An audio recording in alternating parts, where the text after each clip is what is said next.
Cheers, Muses. I'm Erica Papillon-Posey, and welcome to another episode of Suits Souls by EPP, where I inspire you with timeless classic prim looks from my boudoir. But in today's episode, we're going to do something just a little bit different because I have had a slew of questions in the comments as well as via email, and I want to answer those questions for you directly here today. And I want to let you know that great style is simply not enough. Lifestyle is the key. That is right. We want to really have a holistic approach to our entire lives. Great style is just an extension of an abundant, well-rounded lifestyle, right?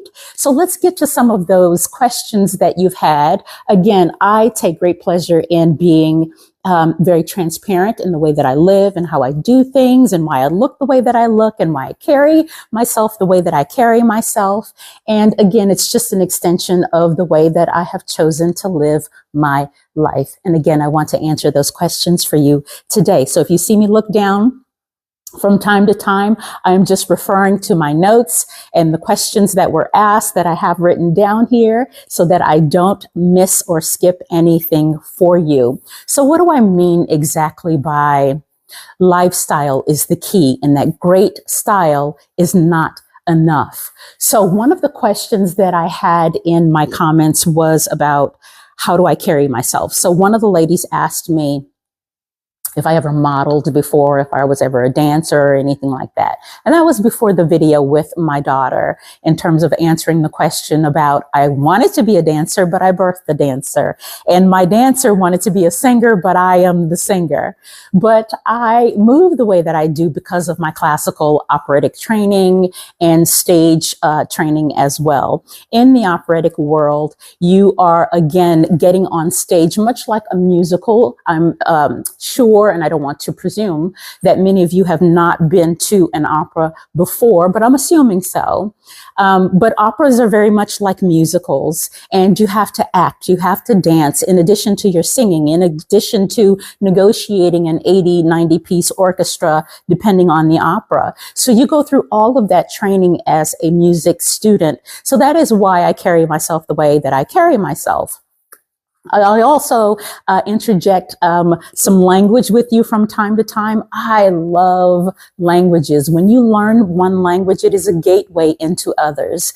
And as a classically trained singer, we are required to have a working knowledge of the main languages. And they're actually called the romantic languages, if you will, like Italian, French. Not necessarily, German is not a romantic language, but it is one of those staple languages that we have to learn because when we travel abroad to perform in operas, wherever we're going to be, European based generally, you must be prepared out of respect, as a show of respect for the culture, to interview in their native language, in their native tongue. So if you're singing operatically in that language, you should also be prepared to speak in that language, even if it's conversationally, but again, in terms of interviewing with media outlets and things like that. So I had to take diction classes. I had to take enunciation classes, not just for English, but yes, English also. But again, in terms of those languages for those operas, many of you may not be aware that operas, most of the important operas, the staple operas, none of them are in English. Not until the 19th century, early 20th century, did we have English opera. So yes, you had to learn all of those languages if indeed you were going to be an opera singer so that you could communicate effectively, fluently, artistically, melodically. So that is why I carry myself the way that I do. And it helps in lots of situations, not just being on the stage, but when you're in any manner of social situations. It's really strange because when I am abroad, or even if I'm in the gym or something like that, I often have people approach me and say, "Where are you from?" Because I'm in the South now. coming from Colorado, by way of Colorado, often say, where are you from? Or when, they speak to me, or we have some kind of chance meeting or what have you, because you're not from around here. You're not from around here. I can tell by the way you carry yourself. I can tell by the way you speak, blah, blah, blah. So that has a lot to do, everything to do with why my poise is the way it is. Yes, I have also taken etiquette classes. Another tidbit I just wanted to point out: when we show up for auditions as classical opera singers, for, a recital or for an opera, you're auditioning for whatever, a competition, you are required to show up looking a certain way. Singing operatically is much like an athlete. You have to have a certain type of endurance vocally, to be able to sing without a microphone. Opera singers do not traditionally use microphones to sing. So you have to be prepared to sing a certain way, pedagogically, without a microphone, but you also must look the part.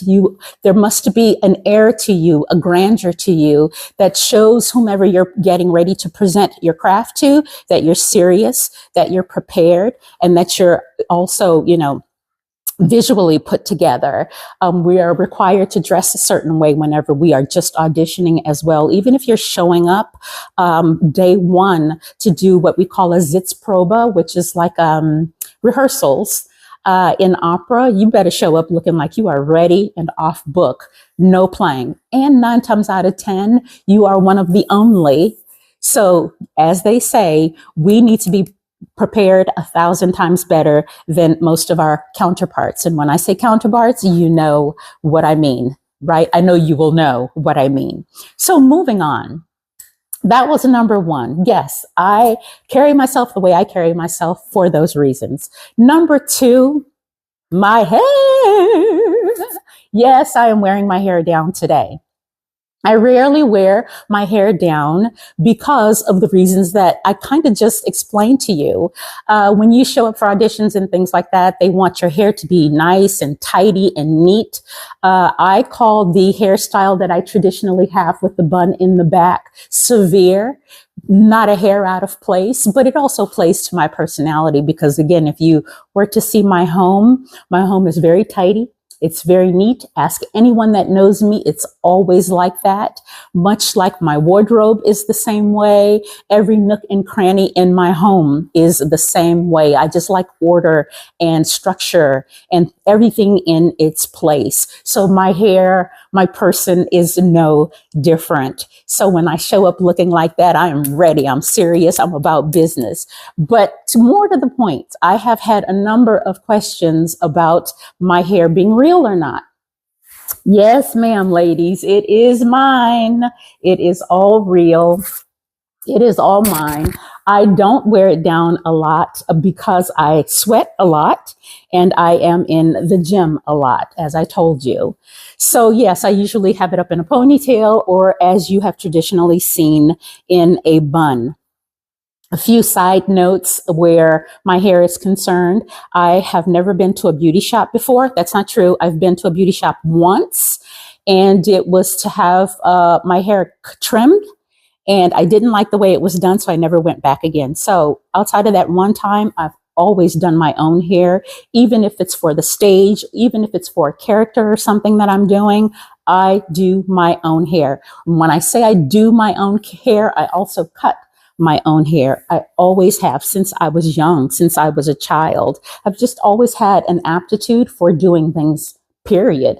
My grandmother used to call me a jack of all trades. She never said the master of none because I was a master at a lot of things. But the other side to that comment is jack of all trades, master of none, but still better than a master of one, right? So yes, I have always had an aptitude for doing a lot of things quite well, and cutting my own hair, in addition to all of my family members until I left home. I always cut their hair. Yes, I did. My father, my brother, my sisters, and my mother.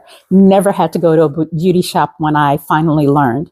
And ironically, when I was a little girl, the gentleman who used to cut my father's hair, he gifted me all of his barber's tools at his passing. So I was able to practice quite a bit at his passing. So I always, had a soft space in my heart for him, for gifting those dear, dear, dear tools of the trade to me upon his passing. And then let's see what else. My hair. I think that's about it, right? Yes, it's real. To what I'm saying it like this because someone actually said in the comments or asked me, are you mixed with something? You must be mixed with something. It's a number of comments have said that in some way or another. I am biracial. My father is Black. My mother is white. I only know certain things about them because I have expressed to you in a previous video that I am adopted. I was adopted to a Creole family in Louisiana, and they are still there to this day. I showed you a picture in my Black diaspora, styling for the diaspora, of my grandfather, my mother's father, who you would not know he was not a white man, but grew up under those circumstances. But yes, I am biracial. My father is African American and my mother is white.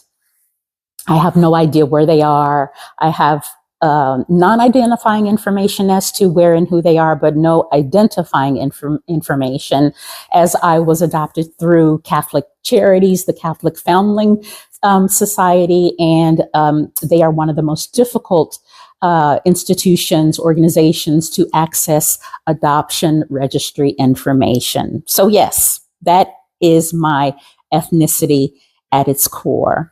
And let's see, enough of my hair, right? We're clear now. My hair is my hair. The only thing that I don't have a relaxer. No relaxers. I've never had a relaxer. I just wash, I blow dry, and I hot curl. That's it, right? Okay, enough about the hair. If there are additional questions regarding my hair, please send them in, but I am not going to address my hair any further after this episode. It is my own and grows completely and utterly out of my own scalp. Moving on. My skin. I've had a number of questions as to my skin and what do I do for the maintenance and upkeep of my skin. As I have spoken to briefly in previous episodes, it doesn't matter what your skin looks like on the outside if you are not doing what you need to do to maintenance yourself by what you're ingesting on the inside. It will show up in your skin if you're not eating properly, if you're not drinking and hydrating your skin properly, if you're not moisturizing properly, right? So my skin, I think great skin starts with what you eat, your diet. And I am a plant-based woman. That is right. I tried veganism in terms of just cold veganism, but being reared in the bowels of Louisiana, Southwest Louisiana, I love me some seafood. And I can't put it down. So I am more of what you call a pescatarian, a plant-based pescatarian, meaning pesce, coming from the Italian word fish, right? That is what I love. Anything from the sea, not anything from the sea, but most things from the sea. And plants, yes. I love roasted vegetables and fruit, lots of fruit. So my diet largely consists of lots of seafood, and not every day. I don't even do seafood every day, but I do copious amounts of vegetables and fruits daily, period. And again, remember, lots of water. The only other thing that I drink besides water is tea. My tea is freshly harvested. I will put a link for you in the description as to where I get my harvested tea from, but it largely consists of burdock root and ashwagandha, which also is phenomenal for symptoms for perimenopause and menopause, right? Burdock root and ashwagandha. Cool. Let's see. Diet. I generally do not eat anything 3 hours, 4 hours prior to going to bed because your system can't digest it. if it's sitting there. And as you know, one of the reasons, a big reason why I am not meat based is because it takes about 72 hours, particularly with pork and beef, to digest in the system. So all that time that it's sitting in your system, yeah, it's rotting. It is. I don't mean to be so graphic, but it is. And I just don't have a taste for it. When I have tried to ingest meat, I stopped eating pork when I was in high school.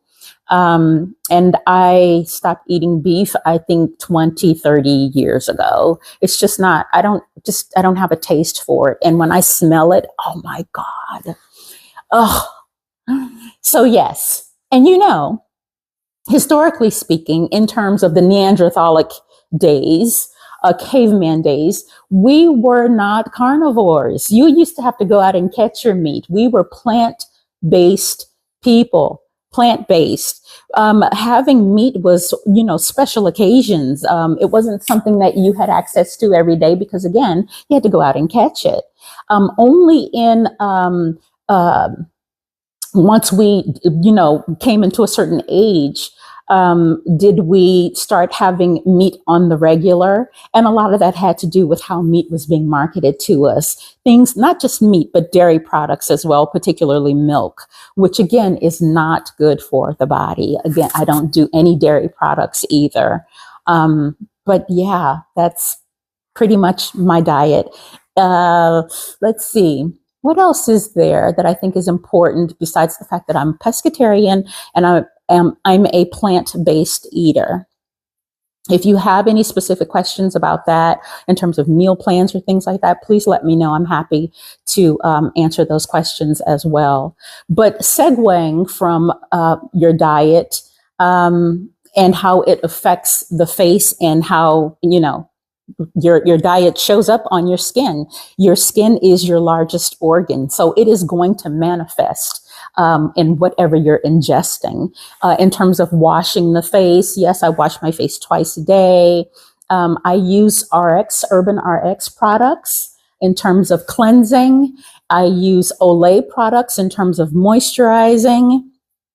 And let's see what else I do. If I have a blemish or something like that, I do Proactive. None of this is sponsored. I am not being paid. This is not a paid ad of any sort. I'm just answering questions that were put to me in the comments as well as via email. So once again, for my face, I wash twice a day. The products that I use if I have a blemish is Proactive, but I use Urban RX in terms of cleansing, and I use Olay in terms of moisturizing. That's it. Basic. In terms of makeup, as you can tell, I don't like a lot of makeup. I don't like all the contouring and the highlighting and stuff. It makes me feel like my skin can't breathe. And because I'm in the gym so much, the sweating, I don't wear, obviously, makeup to the gym ever at all. There's no circumstance under which I would ever be a proponent of that. But I don't really like makeup. I only wear makeup for you all and for the stage if I, you know, was performing somewhere or something, or at a special event or, you know, things like that. But yes, I do eyelashes. I've never had any work done. I'm all natural. Again, no fillers, no injections of, no byproducts of any sort. I really do live a largely natural, holistic lifestyle. I do my eyebrows. Someone asked about my eyebrows. I do pencil them a little bit because they're a little thin. I've always had naturally thin eyebrows, but I do them myself. I've never had my makeup done by anyone because I had to be, because I retired in November. Because I've had to be on the stage so much, one of the best things you could ever do for yourself was learn how to do your own hair and learn how to apply your own makeup. And I hate looking like the monkey got in the makeup. So I really did take the time to learn. But I don't have a large makeup routine at all. The foundation that I use is Fenty. The concealer that I use just around the bottoms of my eyes, because I do have some little dark circles that are starting to form, is also Fenty. Fenty makeup products. And let's see what else. Fenty liner pencils. Again, just lashes from Sephora, and lipstick. That is, the base of what I use for makeup. Again, I don't like all the contouring. I don't like all the highlighting. I want to look like my most natural self always. It doesn't matter to me what the event is or the occasion is. If I'm wearing makeup, I'm always going to look the same. I just like the way I look naturally as possible. That's it for the face. Let's see what else. We went through poise, we went through elegance, grace, we went through hair, we went through skin, weight, fitness. We kind of talked about that in the last episode. I train 4 to 5 days a week. I usually do back-to-back yoga classes when I am in the gym, and I also alternate with weight training, because for women who are in the perimenopausal, though I've always weight trained, but particularly women who are going through the perimenopausal and the menopausal period, one of the best things you can do for yourself first, I should say, to cardio is weight training. Because why? Those those important hormones are receding in the system, and you need to take care of your bone structure. And one of the best ways to do that, because of the depletion of the hormones in the system, is weight training, light weight training. You saw the photos. I'll pop them up here again, of the days that I was in bodybuilding and fitness, which also gave me a good starting foundation for moving into that perimenopausal and menopausal period. So I always had good, strong bones, and I still do, very much so. You have to weight train. I can't express it enough to you. You have to weight train. It really does offset the onset of things like osteoporosis from aging, just natural aging. And again, the loss of those pivotal, so important hormones that women rely on for long, healthy living, like progesterone, estrogen, DHEA, and believe it or not, testosterone is incredibly important for us as well at those stages. So yes, again, I train 4 to 5 days a week. I alternate with weight training and yoga, between weight training and yoga. Outside of that, I don't do a lot of rigorous cardio anymore, because I walk the dog a lot, as I said. So I'm always moving. I'm always doing something and up and about. And remember what I said to you in that last video: move, move, move. You must. Okay. And I will also preface that with this: 60% of what you look like, 65% of what you look like has to do with what you're putting in your mouth. It really does. So I don't care how much you're working out if you're not eating the right thing, and that you're not allowing the body to perform at its most optimal level because of what you're eating, right? Because of what you're ingesting. And food is fuel. It is. So if you're not giving it the right things, it can't perform properly. So let's see what else here. Yeah, that's it. I don't smoke. I don't drink. I never have. Someone asked me that as well. If I smoke, if I drink, I never, ever, ever have. I never wanted to. I've always had a great sense of self, and have always been really rooted in who I am as a person. It's the Aries in me, right? I'm filming this just after my birthday a couple of days ago, and I really am feeling myself these days. I'm really happy with where I am and who I am and how I'm going about becoming. It really just, it feels good. And I really like where I am. I like what I look like. I like what I represent. I like the character building that I have put myself through. One of the other byproducts of weight training and just being healthy and fit and feeling it in your body is no one being able to tell you anything about yourself.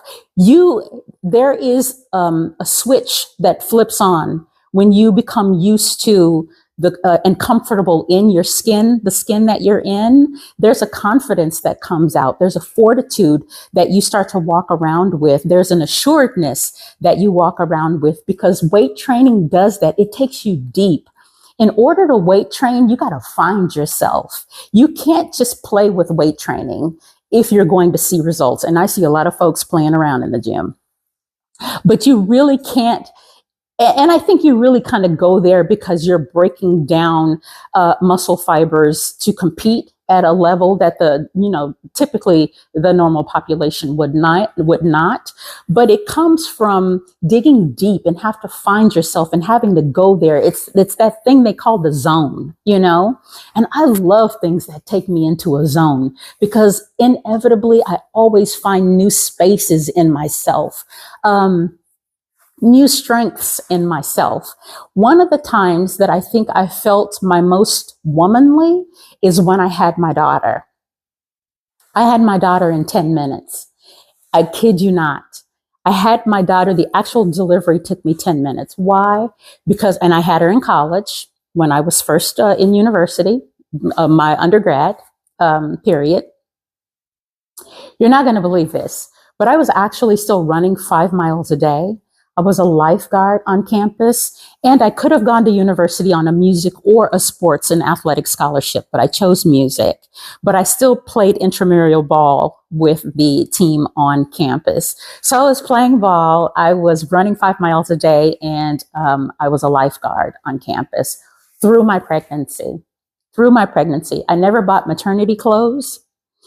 So most people, when I showed up with my daughter on campus, because I didn't quit, I didn't drop out, I never bought maternity clothes. People were like, "Where did you get that baby from?" A lot of people thought that she was a stuffed animal or something, because I would dress her up and I would take her to class, and I hit the ground running like I never stopped, because I was not going to drop out of school. That was not on my bingo card to quit. I'm not a quitter.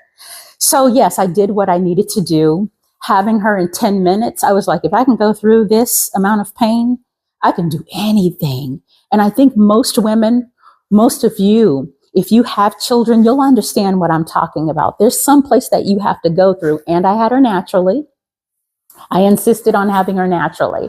But there's a place, a space that you have to go through to be able to absorb the pain, to push that being out of your person, because the pain is so great, right? That was the first time I knew that there was something special about me in terms of my womanhood and just being a woman.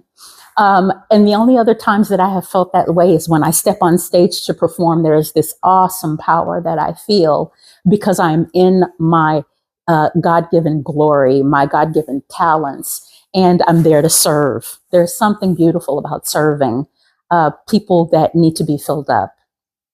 And then one of the other times that I have felt that way and do feel that way, again, is competition, weight training, things like that.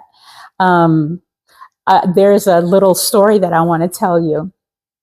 When my daughter, and I'm going to put the picture up here, when my daughter was about 2 years, she was almost 2 years old, I was taking her to get some photos at JCPenney, the JCPenney photo studio that used to be.